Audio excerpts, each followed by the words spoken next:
하나님의 말씀은 누가복음 17장 11절 말씀부터 19절 말씀이 되겠습니다.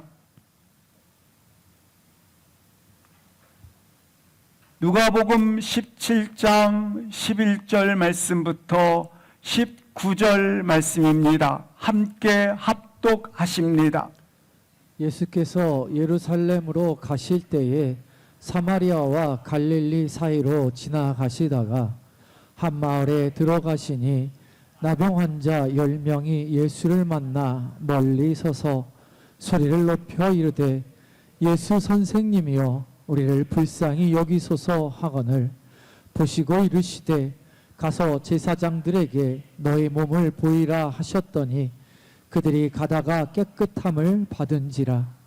그 중에 한 사람이 자기가 나은 것을 보고 큰 소리로 하나님께 영광을 돌리며 돌아와 예수의 발 앞에 엎드리어 감사하니 그는 사마리아 사람이라. 예수께서 대답하여 이르시되 10사람이 다 깨끗함을 받지 아니하였느냐? 그 9은 어디 있느냐? 이 이방인 외에는 하나님께 영광을 돌리러 돌아온 자가 없느냐 하시고 그에게 이르시되 일어나 가라 내 믿음이 너를 구원하였느니라 하시더라. 아멘. 일화입니다. 어느 날 어머니는 한 아들에게 이런 이야기를 들려줍니다. 한 순례자가 산길을 가다가 호랑이를 만났단다. 그때 이 순례자는 바로 무릎을 꿇고 하나님 제발 살려주세요. 그러자 호랑이도 무릎을 꿇고 일용할 양식 주신 걸 감사합니다. 그리고 어머니는 아들에게 묻습니다. 하나님은 과연 누구의 기도를 들어주셨을까? 아이가 한참 고민하더니 누구의 기도를 들어주셨어요, 엄마? 자, 엄마가 이렇게 대답을 합니다. 호랑이가 순례자를 맛있게 드셨단다. 그러면서 어머니는 이렇게 다시 부연해서 설명합니다. 하나님은 감사하는 사람의 기도를 항상 먼저 들어주시지. 웃음이 있는 일화이지만 그러나 공감되어지는 부분이 많이 있음을 가집니다. 감사는 응답의 열쇠입니다. 감사는 하나님의 사랑과 은혜에 대한 반응입니다. 감사하면 기적과 구원의 문을 여는 열쇠가 되는 것입니다. 그러나 감사하지 아니하면 하나님 주신 은혜와 자비하심에 대한 배은망덕한 교만의 태도가 되는 것입니다. 그리고 감사할 이유를 갖지 못했다면 문제는 바로 당신에게 있다라는 사실을 기억하십시오. 그리고 반드시 기억하십시오. 원망과 불평은 마치 들풀처럼 번지고 들풀처럼 아무것도 안 했는데 자라나기 시작한다고 하는 것입니다. 감사는 계속해서 길러내야 합니다. 훈련의 결과입니다. 의지적으로 그리고 의도적으로 그리고 인성의 차원을 넘어서 감사는 의식적으로 길러내야 하는 태도라고 하는 것입니다. 인간은 분성상 은혜를 당연하게 여기는 습관을 가집니다. 우리 모두가 그렇지 않습니까? 그러나 감사의 태도는 훈련의 결과입니다. 왜냐하면 감사는 인성의 차원을 넘어서 하나님을 향한 영적인 반응이기 때문에 그렇습니다. 오늘 본문에서는 항상 감사하라, 범사에 감사하라는 인식과 함께 우리로 하여금 하나님 앞에 감사의 영적인 태도를 새롭게 할 것을 말씀해 주고 있는 본문이 되겠습니다. 본문 속에 등장하는 10명의 나병 환자들은 모두가 예수님을 만남으로 치유가 되었지만 단 한 사람만이 육체적 질병의 치유뿐만 아니라 구원의 영생의 길을 축복으로 받는 놀라운 경험을 하게 되는 것입니다. 우리도 실제적으로 직면한 사실 한 가지, 늘 직면한 것 한 가지가 있습니다. 9은 기적을 경험했지만 어디 있느냐? 왜 한 사람만 감사의 태도를 가졌느냐는 질문을 받게 되는 것입니다. 나는 진정 감사의 태도를 가진 자인지를 다시 한번 확인하시기를 바랍니다. 본문에 등장하는 10명의 나병 환자, 동일하게 치유를 경험했습니다. 육체적 질병의 나음을 받았습니다. 기적을 경험했습니다. 그런데 그들 가운데 치유를 받았지만 감사한 사람은 단 한 사람이었다고 하는 것입니다. 단 한 사람만이 치유와 영생을 소유케 됩니다. 도대체 그들을 9명과 한 사람으로 가르는 기준은 어디에 있습니까?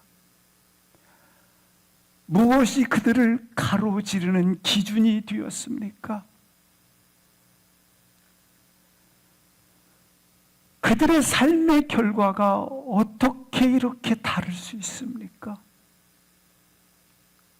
그 기준은 어디에 있습니까? 9명과 오직 한 명의 이 차이는 어디에 있습니까? 바로 감사에 있습니다. 감사의 유에 따라서 한 사람은 영생과 치유를 소유한 사람이 되어지고 단지 9은 그처럼 모든 사람들이 생각하는 그와 같은 육체적 질병만 소원한 대로 이루어지는 경험을 했다고 하는 것입니다. 오늘 이 시간 이 말씀을 통해서 단 한 사람으로 우리가 영생과 육체적 질병의 치유를 경험하는 그와 같은 기적의 시간이 될 뿐만 아니라 영생의 소유를 가지는 은혜의 시간이 되기를 주의 이름으로 축복합니다. 이 10명의 나병 환자의 공통점은 절박한 상황, 한계적 상황에 지금 서 있게 됩니다. 17장 11절부터 13절까지 그들의 한계점이 어디에 있었는지 보도록 하시겠습니다. 제가 읽어드리겠습니다. 예수님께서 예루살렘으로 가실 때에 사마리아와 갈릴리 사이에 동서를 가로질러 이스겔 골짜기를 지나 12절 어디에 이르렀느냐면 한 마을에 들어가셨습니다. 그 마을에 거주하고 있었던 나병 환자 10명이 한 소문을 듣고 예수님께 멀리 서서 13절 말씀을 보시겠습니다. 소리 높여 선생님이여 우리를 불쌍히 여기소서 애절하게 호소하고 있는 장면이 등장을 하고 있습니다. 아주 애절하게 선한 선생님이여 우리를 불쌍히 여기소서 그렇게 부르짖고 있는 것입니다. 그렇다면 나병 환자는 어떤 병을 말하는 것입니까?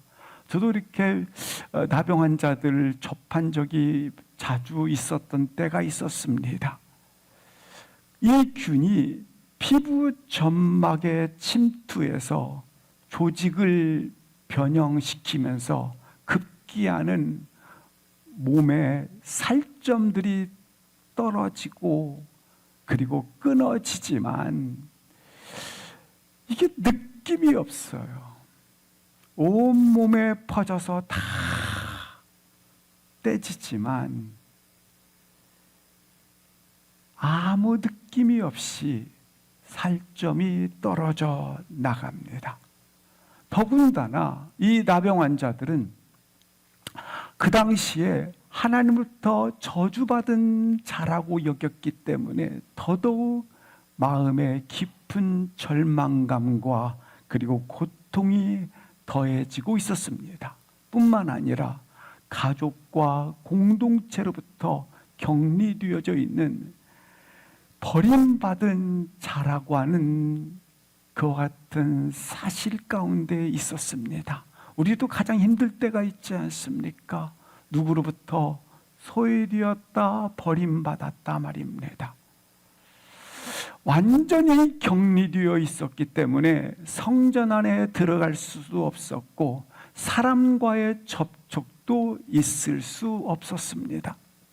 그들은 길을 지나갈 때 멀찍이에서 나는 나병 환자이다. 나는 이처럼 사람들이 멀리 떨어지는 가운데 나병 환자임을 큰 소리로 밝혀야 했습니다. 밝히지 않으면 그들은 돌로 쳐서 죽임을 당할 수도 있었기 때문에 그렇습니다. 이처럼 그들의 생명에 대한 생존감 그리고 그들이 어디에 속해 있느냐에 대한 존재감들이 완전히 그들 가운데는 절망적이었다고 하는 것입니다. 우리도 그렇지 않습니까? 내가 생존감과 또한 존재감들이 아무런 의미가 없어졌다고 느낄 때 찾아오는 절망감은 얼마나 무서운지 모릅니다. 이런 절망감에 지금 그들이 빠져 있었다고 하는 것입니다. 그들의 삶은 기댈 수 있는 곳이 한 군데도 없어요. 가정도, 나라도, 그리고 하나님마저도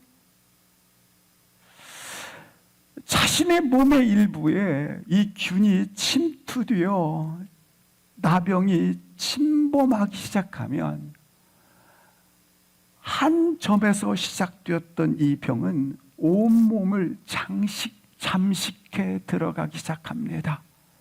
그 잠식해 들어가는 것을 눈으로 목격할 때마다 죽을 날이 얼마 안 남았구나. 그 유일한 것은 죽을 날만 기다리는 그것이 전부인 그들의 삶의 모습이었다고 하는 것입니다. 이와 같은 인생의 저주와 절망과 슬픔만을 가득했던 이 10명의 나병 환자들의 공통적 한계선 말입니다. 그런데 그들에게는 한 가지 소문이 들렸습니다.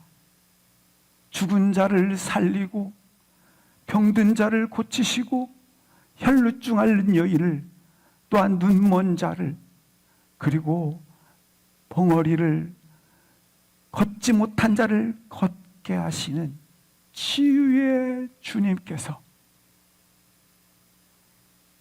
그분은 특별히 연약하고 병들고 또한 가난하고 소외된 자들조차도 아무런 편견 없이 그분의 긍휼과 자비를 베푸시는 분이라는 소문을 듣고 있었는데, 마침 이 마을로 지나간다는 소식을 듣고 놓칠 수 없어서 그들은 오늘 선한 선생님이여 우리를 불쌍히 여겨달라고 부르고 있다고 하는 것입니다. 우리가 여기서 주목해야 될 것은 멀리 서서 소리 높여 부르고 있다고 하는 것입니다. 멀리 서서, 가까이 올 수 없기 때문에. 그들은 예수님께 가까이 와 그분의 얼굴을 맞대고 자신의 고통을 호소할 수 없기에, 혈루증 앓는 여인처럼 주님의 옷자락을 붙잡고 병고침을 간구할 수도 없기에, 그들의 최선이라고 생각할 수 있는 멀찍이 서서 자신이 할 수 있는 물리적인 그리고 산술적인 그와 같은 할 수 있는 모든 계산 속에서 전부를 다 동원했던, 멀리 서서 가까이 올 수 없기 때문에 이와 같이 애처로운 호소를 하고 있는 것입니다. 그들은 지금 그들의 한계선 앞에 서서 이렇게 애처로운 호소를 하고 있을 때에 주님은 그들 가운데 오셨다고 하는 것입니다. 예수님께 더 이상 다가올 수 없는 이들의 울부짖음을 들으시고 그들에게 다가오신 거예요. 그리고 그들의 기도 소리를 들으십니다. 이 부르짖음에 대하여 우리 주님께서 14절에 이렇게 반응을 하십니다. 보시고 제사장들에게 가서 너희 몸을 보이라 하셨더니, 제사장이 가서 보이라고 했던 것은 주님께서 지금 선언하신 겁니다. 너희 병이 나았다. 너의 육체적인 병이 고침 받았다. 치유되었다. 나음을 입었다. 이렇게 선언을 해주셨다고 하는 것입니다. 그런데 왜 제사장들에게 보이는가? 당시는 기록된 말씀처럼 제사장에게 보일 때만이 완전 치유의 판결이 나기 때문에 가정으로 돌아갈 수 있고 공동체로 돌아갈 수 있는 그와 같은 자격을 가지게 되었다고 하는 것입니다. 그들은 주님께서 말씀하신 대로 순종의 길을 갔습니다. 제사장에게 보이라고 하니까 바로 제사장에게 보이기 위해서 달려가고 있는 것입니다. 근데 달려가면서 몸에 이상한 변화를 느끼기 시작합니다. 피부의 감각이 살아났고, 그리고 몸에 새살들이 돋아나기 시작했고, 지금 10명의 나병 환자들은 서로의 얼굴과 얼굴들이 깨끗해지는, 몸과 몸들이 서로 간에 제사장에게 가면서 서로 확인이 되어졌습니다. 변화가 확인되었고 그들이 깨끗함이 확인되었고 지금 10명의 나병 환자들은 사망의 그늘 아래서 놀랍게 주의 치유와 회복들이, 육체적인 연약함들이 회복되어지는 것을 확인하기 시작을 하였던 것입니다. 사망 선고를 받았던 그들이 놀랍게 치유되는 순간을 볼 수 있습니다. 이들이 치유받는 이 과정 속에서 얼마나 감격의 눈물을 흘렸을까요? 부둥켜 안았을 것이고 소리쳤을 것이고 그들은 야, 우리가 완전히 나음을 받았다 감격했을 것입니다. 이 질병으로부터 노임으로 인해 더 이상 죽음 앞에 서 있었던 불치병에서 죽음 앞에 서 있는 것이 아니라 이제는 우리 가운데 새로운 소망이 열렸다라는 이 문 앞에 서 있을 것입니다. 더 이상 우리는 누구로부터 저주받은 자들이 아니다. 하나님으로부터, 그리고 우리는 더 이상 누구로부터 격리되고 버림받은 자가 아니다. 우리도 거저할 거처가 있는 자들이요 돌아갈 곳이 있는 자들이다. 이런 감격에 지금 빠져 있었을 것입니다. 이 10명의 정탐꾼들은 14절까지 공통적 경험을 다 가지고 있어요. 그들은 멀찍이 서서 우리를 불쌍히 여기소서라고 하는 그 산말입니다. 절박한 부르짖음 말입니다. 그리고 제사장에게 달려가면서 육체의 몸이 치유되었다고 하는,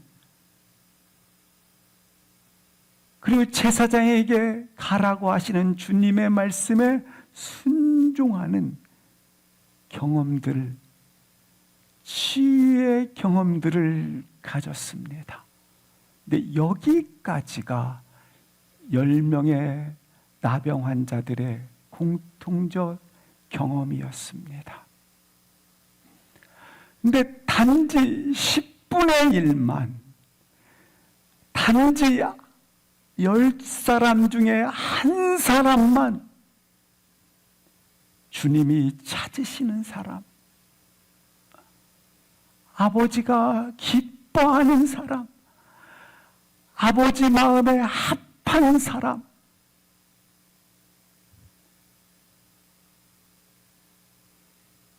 그 한 사람을 오늘 성경에서는 우리 가운데 소개해 주고 있는 것입니다.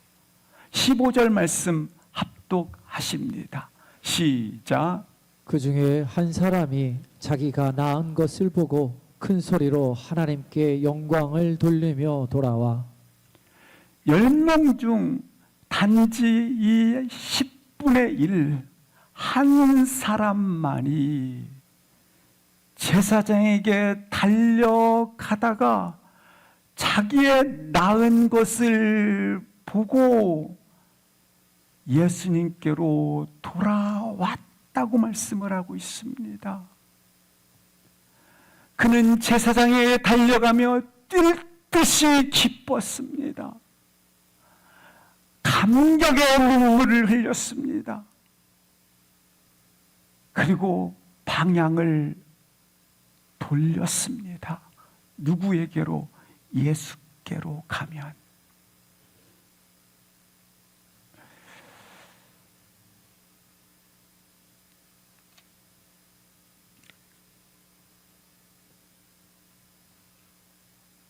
그들의 삶은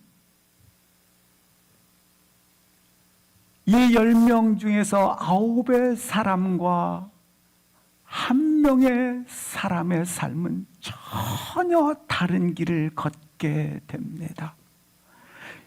이 한 사람과 9명의 의식의 차이는 무엇일까요? 오늘 10분의 1의 믿음, 10명 중에 한 사람의 믿음, 믿음의 10%의 이 믿음의 소유자로 우리 가운데 다시 한번 나의 영혼 속에 발생되기를 주의 이름으로 축복합니다. 동일한 기적을 지금 10사람이 가졌지만 오직 단 한 사람만 하나님께 영광을 돌리는 가운데 이 하나님께 영광을 돌리는 그 안에서 주님의 임재가 그 안에 있음으로 말미암아 놀랍게 구원의 영생을 소유하게 되었더라. 그렇다면 이 한 사람의 믿음의 특징은 어떤 특징을 가지고 있는가? 오늘 4가지만 잠시 기억해 주시길 바랍니다. 첫 번째는 여기 9사람, 10사람 모두가 자축했어요. 야, 감격의 사망 선고로부터 나았다. 야, 자축했어요. 그러나 유일하게 이 한 사람만 대상을 향했어요. 이 기적이 누구로부터 왔는지에 대한, 누가 주셨는지에 대한 10명의 고침을 받았습니다. 이 기쁨은 산송장 아니었습니까? 실상 그 10명이 산송장 같았던 그들이 몸과 살이 붙고 살아났단 말입니다. 그러니 상상조차 못하는 환희, 감격, 이게 다 있어요. 실상 이들 10명의 공통점은 소망 없이 어두운 뿐, 온통 어두운 뿐이 아니었습니까? 그런데 놀랍게 빛이 쏟아지는 시간을 가졌어요. 이와 같은 시간을 만끽하는 것이 잘못됐다란 말이 아닙니다. 얼마나 귀합니까? 만끽하세요. 하지만 그 기적의 영광이 누구로부터 왔는지를 기억하는 사람이 없어요. 10명 중에서 몇 명이나? 9명이나.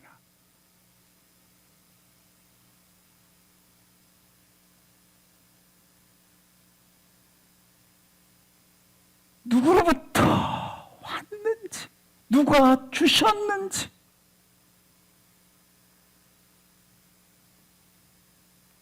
이 한 사람만 이 기쁨을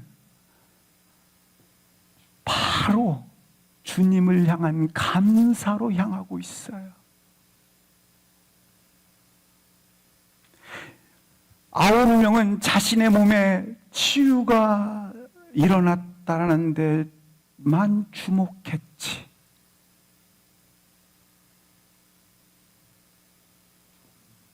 이 변화를 일으키신 분이 누군지를 집중하지 않아요.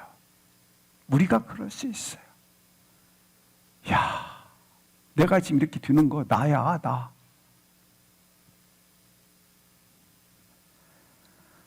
아홉 명은 자신의 육체의 몸이 치유됨에 대해만 집중했지 누가 이 변화를 일으켰는지에 대한 시선을 갖지 않았어요. 이 기적과 이 환희와 이 빛이 쏟아지는 시간, 인생의 절정에서, 치유의 절정에서 주님이 변화를 일으키셨구나라고 하는 진정한 변화를 9명은 경험하지 못했다라는 거예요. 그래요.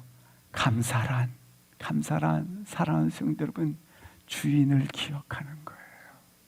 주인을. 이 9명의 자축은 오직 단 한 사람의 대상을 향한 어디로부터 왔는지에 대한 집중과 얼마나 차이가 있습니까? 대부분 자축하며 삽니다. 수많은 축복과 함께 하시는 하나님의 사랑이 다가왔지만 그냥 그거 가지고 살아요. 선물을 받아서 자축하며 살아요. 어디서부터 온 것인지, 누가 주셨는지, 누가 주인인지 이거 다 내려놓고 저 뒷방에 놓고 그냥 사는 거예요.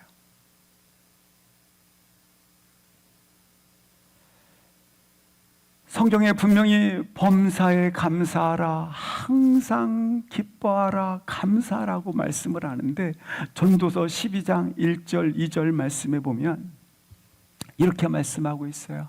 전도서 12장 1절과 2절 말씀에 보시면 이렇게 말씀을 하고 있어요. 전도서 12장 1절과 2절 말씀이 있습니다. 15절 다음에 있습니다. 예. 곤고한 날이 이르기 전에 아무 낙이 없다고 해들이 가깝기 전에 2절 말씀을 보시겠습니다. 해와 빛과 달과 별들이 어둡기 전에, 비 뒤에 구름이 다시 일어나기 전에, 다시 1절 말씀, 너는 뭐하라? 창조주를 기억하라. 범사에 그를 의식하는 거예요. 범사에. 그 대상을 찾는 거예요. 너를 조성하신 창조주를 기억하라는 것이죠. 사랑하는 성도 여러분, 이 기억의 능력이 그를 돌이키게 만듭니다. 이 겸손의 능력이 그를 다른 차원의 인생으로 만든다고 하는 것입니다. 이 한 사람을 제외하고 나머지 9명, 제사장에게 나은 몸을 보이기 위해서 지금 가고 있습니다. 이 9명의 마음을 보세요. 근데 9명이니까 대부분의 많은 사람들이 다 이렇다라는 거예요. 정신을 잃어버릴 정도로 와 기뻤고, 와 이게 인생이지, 가슴 벅찼고. 제사장에 가면서 이들은 완전 치유를 받았기 때문에 이제 우리가 공동체 속으로 갈 수 있다. 이제 내가 엄마가 돌아가셨는지 살아계신지도 모르는데 우리 엄마 달려갈 수 있겠구나. 우리 아이를 낳았는데 아이를 한 번도 못 알아봤는데 이제 안을 수 있구나.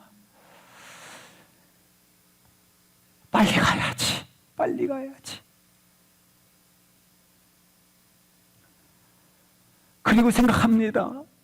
이 모든 것을 주신 분이 하나님, 예수님이시지, 하나님이시지. 감사해야지, 감사해야지. 그렇게 말을 해요. 그럼에도 계속 제사장에게 지금 달려가고 있어요. 감사해야지 하면서도 제사장을 보고 나서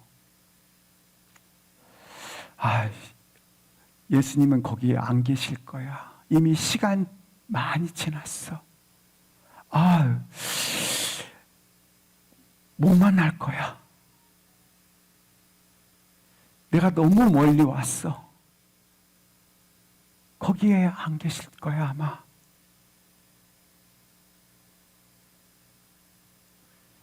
그러고 다시 가버렸어요. 분명히 인간적으로 이해가 돼요. 이해합니다. 그런데 딱 이해받는 삶을 사는 거예요. 딱 여기까지만 살아요. 여기까지만. 다 10명 중에 9명은 다 그렇게 살아요. 다 모두가. 성경은 그 삶을 원하지 않거든요. 많은 사람들이, 아니 10분의 9는 다 거기에 이유들을 가지고 주저앉아 딱 그 수준으로 산단 말입니다. 왜일까요? 결국 이때의 감사를 제때 표현하지 않았기 때문에 그렇습니다. 감사는 때를 놓치면 의미를 잃어버립니다. 감사는 자축하는 것이 아니라 감사를 결정하는 사람입니다. 감사를 결정했기 때문에 지금 9명이 지불하지 못했던 것들, 내 어머니에게 달려가야지, 내 자식을 품에 안아야지, 내가 공동체 속에 들어가야지 라고 했던 이 모든 것들을 뒤로하고 감사는 먼저 하라는 거예요. 누구처럼? 한 사람처럼 말이에요.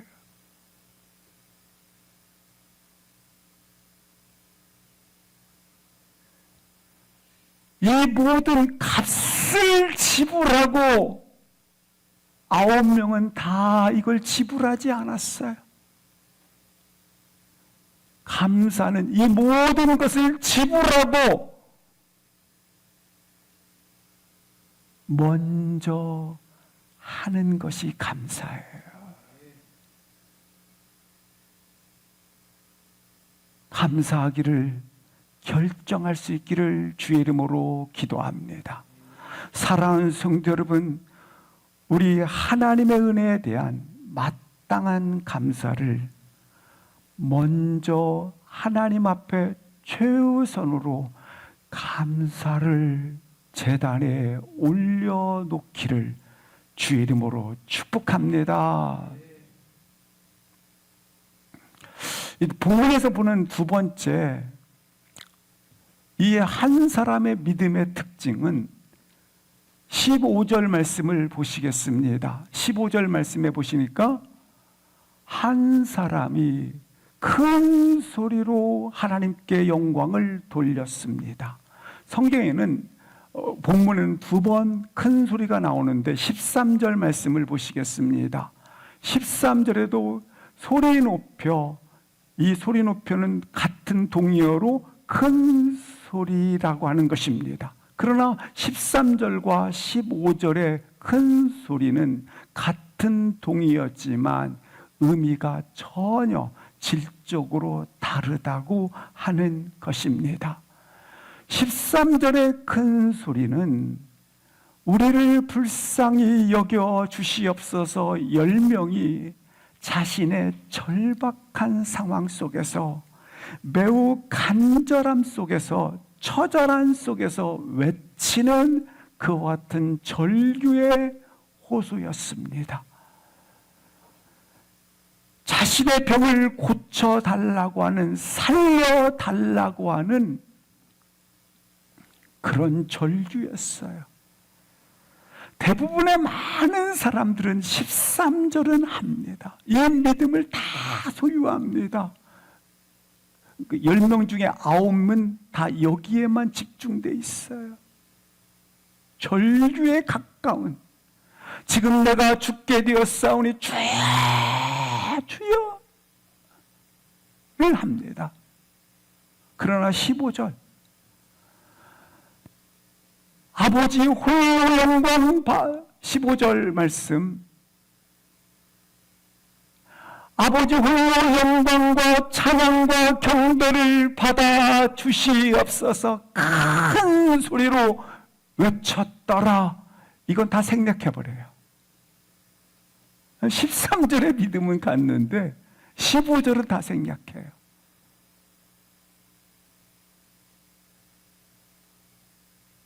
큰 소리로 살려주세요. 아버지 응답하여 주시옵소서.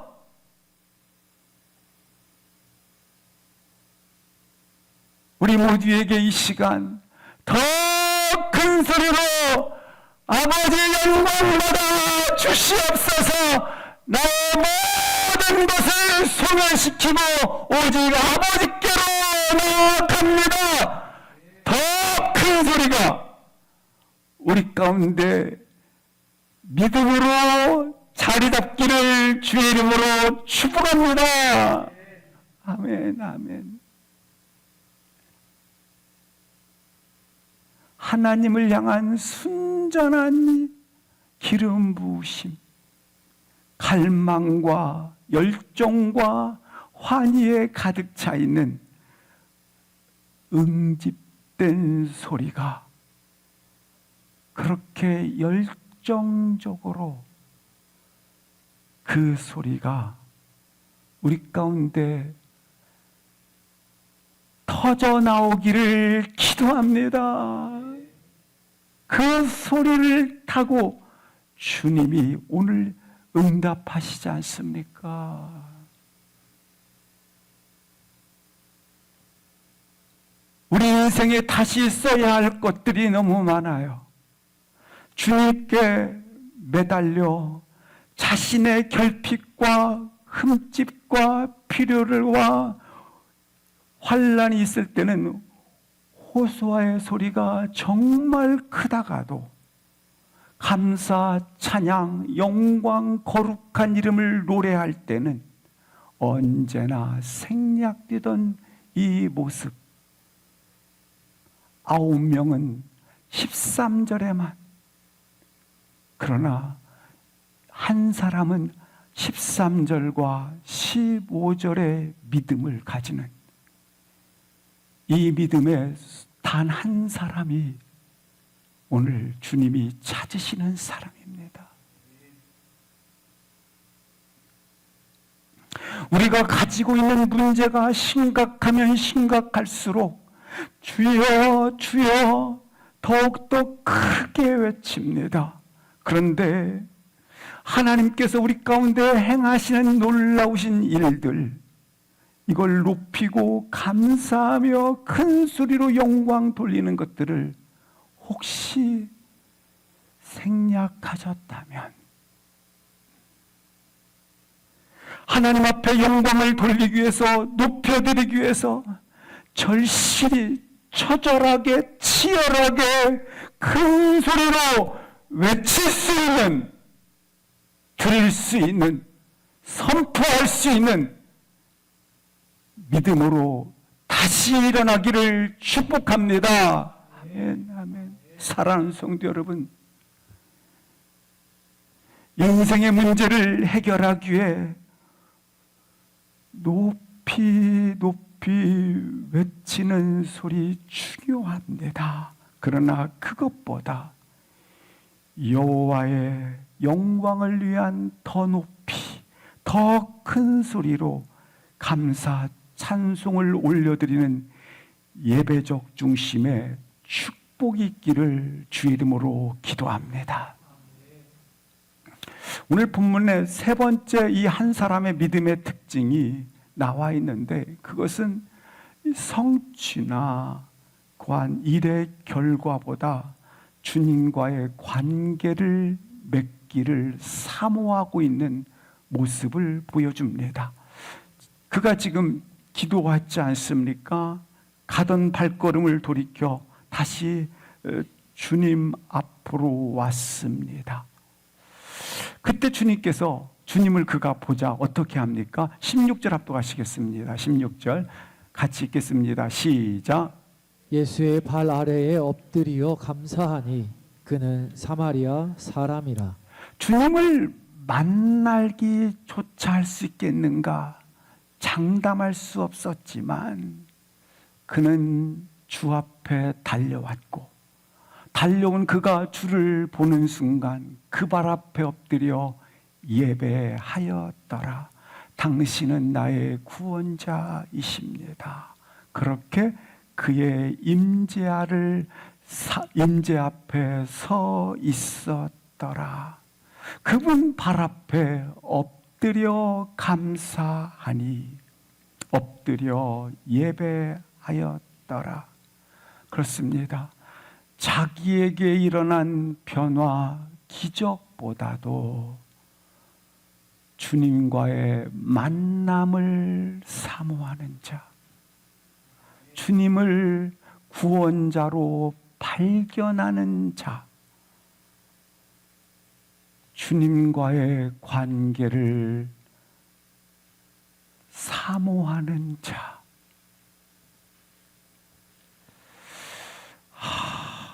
대부분 9명은 나한테 이런 일이 일어났어, 이걸 관심을 맞아요. 잘못됐다라는 게 아니라니까요. 근데 거기에만 관심을 가져요. 근데 여기는 주님을 구원자로 발견하는,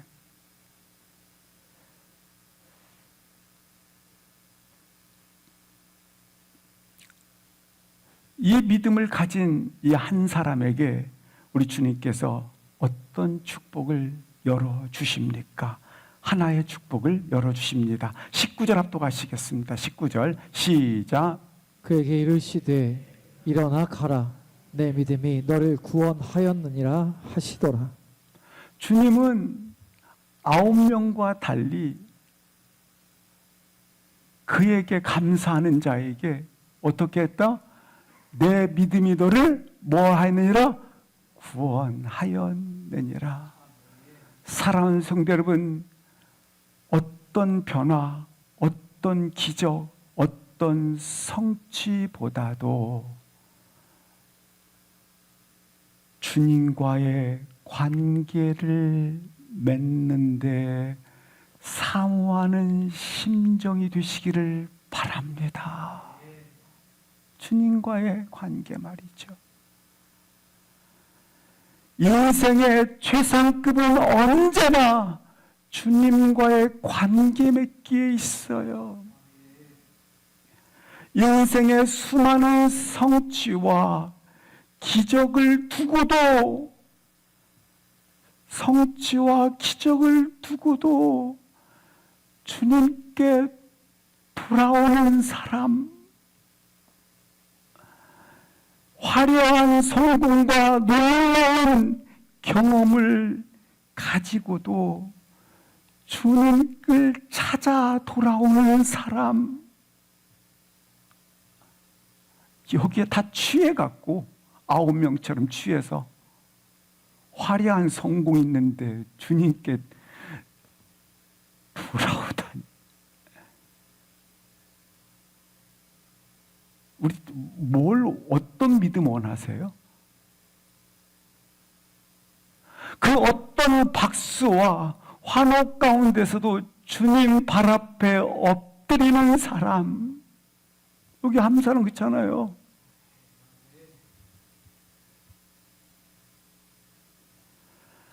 그 그렇습니다. 내 인생의 최고의 순간은 오직 그분의 몫입니다.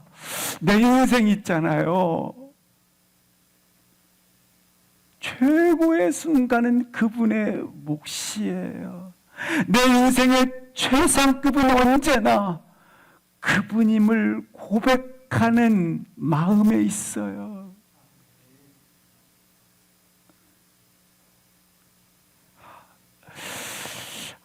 주님, 주님. 이 마음은 결코 주님 앞에서는 그와 같은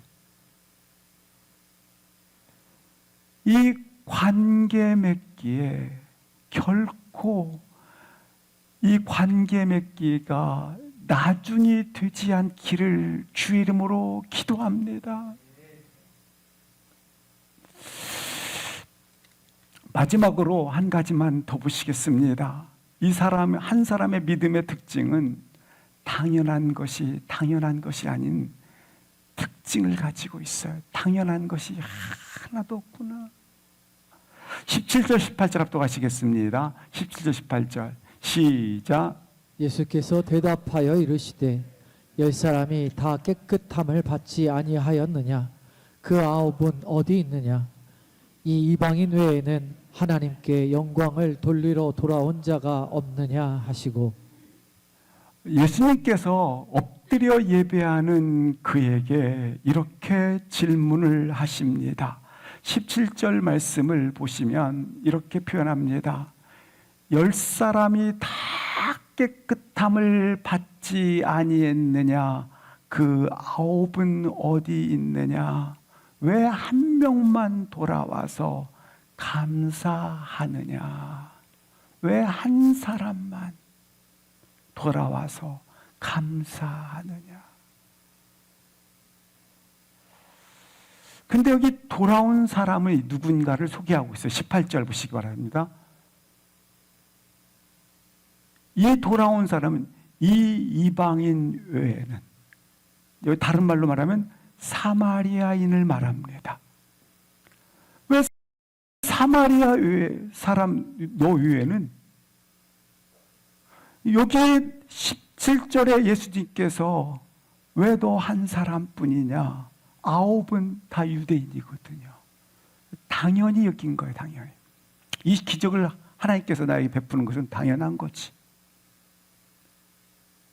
근데 여기 사마리아 사람은 잘 아시는 것처럼 사마리아 지역으로 몰려간 사람들입니다. 아수르가 이 북이스라엘을 침범했을 때 그 정책 중에 하나가 혼혈 정책입니다. 혼혈 정책을 통해서 태어난 자들을 이제 어디로 하냐면 사마리아 지역으로 이주를 시킨 거예요. 그래서 이주받은 그들은 사마리아 지역에서 어떤 자리를 사느냐? 천대받는, 멸시받는 개, 돼지 취급, 저것들은 버림받은 자들로 취급을 받고 있었거든요. 그런데 이 사마리아에 있던 자기는 나에게까지 이런 은혜가 오다니, 나에게까지도 이런 구원자에 의해서 치유가 나타나다니 감사로 받아들인 거예요.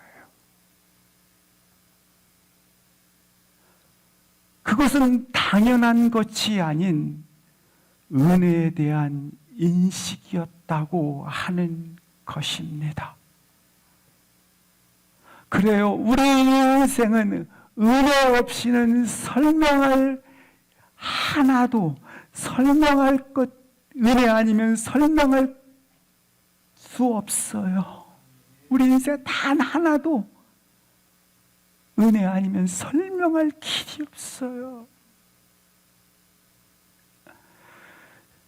여러분, 감사의 결핍은 도덕적 문제가 아니라 영적인 문제인 거예요. 감사하지 않는 것은 하나님을 인식하지 않았기 때문에 오는 영적인 태도란 말입니다. 감사는 영적 성숙의 척도이죠. 감사는 신앙의 문제요, 태도의 문제인 것입니다. 따라서 감사의 고갈은 영적 생명이 없는 증상 징후인 거예요. 감사가 혹시 고갈되어 있습니까? 아무리 잘 나가도 많이 가져도 감사치 못한 자는 끝까지 감사를 못해요. 왜? 내면이 척박하기 때문이죠. 정작 삶은 부끄럽지만 자기만 알기 때문에 그래요. 그러나 감사하는 사람은 뭘 봐도 하나님을 인식하고 있기 때문에 항상 감사해요. 구원을, 기업을, 은혜를, 사명을, 어제도 오늘도 곁에 있는 사람도, 내가 오늘 숨 쉬는 것도 당연한 것이 아니라 은혜라고 하는, 내가 여기에 존재한다는 자체만으로도, 그래서 교묘한 특권의식이 없어요. 근데 여기 단 한 사람, 오직 한 사람만이 오늘 감사했어요. 그러자 하나님께서 그 감사하는 줄기를 타시고 그에게 열린 문을 두셨어요. 바로 구원을 내게 임했다고 하는 구원의 문이 열리고 있습니다. 오직 감사만이 그 문에 들어갈 수 있습니다. 오직 감사로만 그 문에 들어가게 돼 있어요. 감사로만 들어갈 수 있다라는 사실을 꼭, 감사로만 그 문에 들어갈 수 있다는 사실을 놓치지 않기를 주의 이름으로 축복합니다. 감사로만 구원의 문을 들어가고 영생의 문을 들어가고 감사로만 긍휼과 하나님의 자비의 문이 열리게 된다라는 거예요.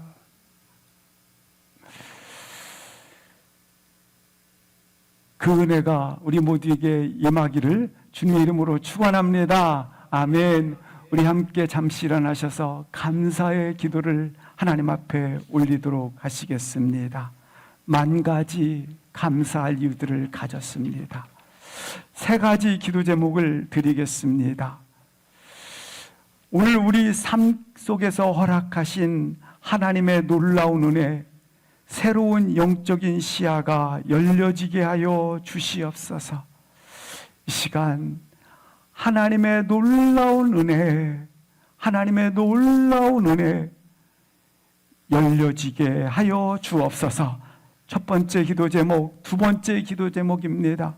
주님 앞에 간절한 호소와 삶의 결핍, 모든 상황, 조건의 문제들을 이 시간 소리 높여 기도할 때에 해결되어지기를 주의 이름으로 기도합니다. 세 번째 기도 제목, 감사의 문을 여십시오. 영혼의 감옥에서 나오게 될 것입니다. 육신의 연약한 질병이 떠나가게 될 것입니다. 이 시간 주여 선포하신 후에 합심하여 기도하시겠습니다.